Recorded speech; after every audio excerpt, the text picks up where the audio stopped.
Subscribe করুন দর্শন television চ্যানেলটিকে এবং অবশ্যই বেল আইকন প্রেস করুন মুর্শিদাবাদ জেলার তাজা খবর সবার আগে আপডেট পেতে। লাইক কমেন্ট শেয়ার করতে ভুলবেন না। সঙ্গে থাকুন, দেখতে থাকুন দর্শন টিভি। 2007 সালে নিজের অসুস্থ স্ত্রীকে বহরমপুরের এক বেসরকারি হাসপাতালে দেখতে যাওয়ার অপরাধে অধীর চৌধুরী সহ 40 জনের বিরুদ্ধে অভিযোগ দায়ের করে তৎকালীন সরকার। বুধবার ছিল তার হাজিরার দিন। এই কেসের পরবর্তী দিন ধার্য হয়েছে 30 এপ্রিল।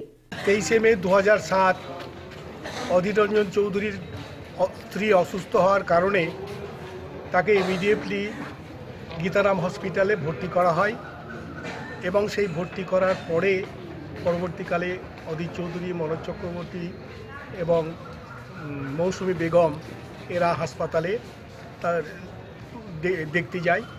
সেই দেখারকে কেন্দ্র করে তখনকার সরকার অধীর রঞ্জন চৌধুরী, মনোজ চক্রবর্তী এবং মৌসুমী বেগম আরও 40-50 জনের বিরুদ্ধে একটা অভিযোগ দায়ের করে।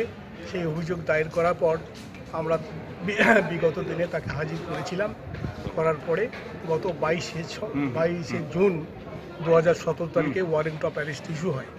সেই ওয়ারেন্ট অফ ইস্যু হওয়ার পরে আমরা আজকে আমি, সুহাঞ্জন সেনগুপ্ত, জয়া সরকার, তুষার মজুমদার, এই বহরমপুরের বারের বহু লয়ার আমরা এসে তাকে আত্মসমর্পণ করি।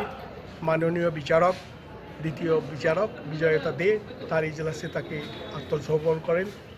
জজ সাহেব তাকে জামিন দিয়েছে এবং আগামী দিনে তিনি যাতে মামলা হাজির হন সেই জন্য নির্দেশ দিয়েছে। আমরা যথাযথভাবে মামলাটা ত্বরান্বিত করার জন্য যত তাড়াতাড়ি সম্ভব হয় মামলাটা শেষ করব। ডোমকল পুরসভা, মানুষের সাথে মানুষের পাশে। জনস্বার্থে ডোমকল পুরসভা ও পুরপতি সৌমিক হোসেনের পক্ষ থেকে প্রচারিত।